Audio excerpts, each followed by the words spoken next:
ನಮಸ್ಕಾರ ಸ್ನೇಹಿತರೆ, ಇಂದು ನಾವು ಭೇಟಿ ನೀಡಲಿರುವುದು ಮಹಾದೇವನ ಮಹಿಮೆ ತುಂಬಿದ ಪವಿತ್ರ ಕ್ಷೇತ್ರ ದಾರುಕಾವನ ಧಾಮ ಮತ್ತು ನಾಗೇಶ್ವರ ಜ್ಯೋತಿರ್ಲಿಂಗ. ಅಹಂಕಾರವನ್ನು ನಾಶ ಮಾಡಿ ಸತ್ಯದ ಮಾರ್ಗವನ್ನು ತೋರಿಸಿದ ಶಿವನ ಲೀಲಾ ನಡೆದ ಸ್ಥಳವೇ ದಾರುಕಾವನ.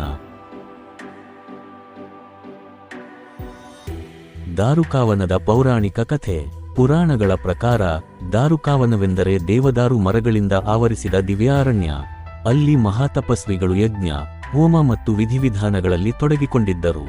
ಅವರಿಗೆ ತಮ್ಮ ತಪಸ್ಸಿನ ಶಕ್ತಿಯ ಮೇಲೆ ಅಪಾರ ಅಹಂಕಾರವಿತ್ತು. ಅವರ ಅಹಂಕಾರವನ್ನು ದೂರ ಮಾಡಲು ಭಗವಾನ್ ಶಿವನು ದಿಗಂಬರ ಯೋಗಿಯ ರೂಪದಲ್ಲಿ ಅರಣ್ಯಕ್ಕೆ ಆಗಮಿಸಿದರು. ಋಷಿಗಳು ಕೋಪಗೊಂಡು ಯಜ್ಞಶಕ್ತಿಯಿಂದ ಹುಲಿಯನ್ನು ಸೃಷ್ಟಿಸಿದರು. ಶಿವನು ಅದರ ಚರ್ಮವನ್ನು ಧರಿಸಿದರು.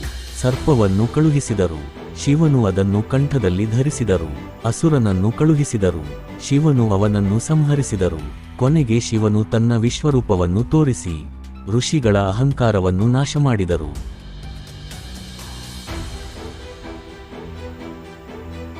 ನಾಗೇಶ್ವರ ಜ್ಯೋತಿರ್ಲಿಂಗ ಮಹಿಮೆ.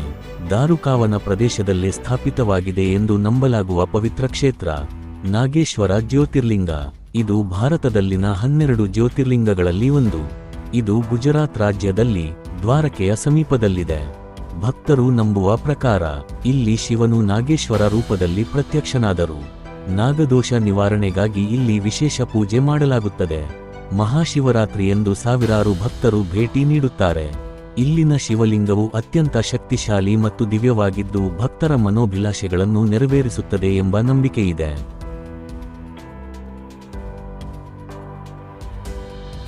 12 ಜ್ಯೋತಿರ್ಲಿಂಗಗಳಲ್ಲಿ ಒಂದು. ಆಧ್ಯಾತ್ಮಿಕ ಮಹತ್ವ. ಅಹಂಕಾರದ ನಾಶ ಮತ್ತು ಶಿವತತ್ವದ ಅರಿವು. ದಾರುಕಾವನವು ಕೇವಲ ಒಂದು ಅರಣ್ಯವಲ್ಲ, ಅದು ನಮ್ಮ ಮನಸ್ಸಿನೊಳಗಿನ ಅಜ್ಞಾನ ಮತ್ತು ಅಹಂಕಾರದ ಸಂಕೇತ.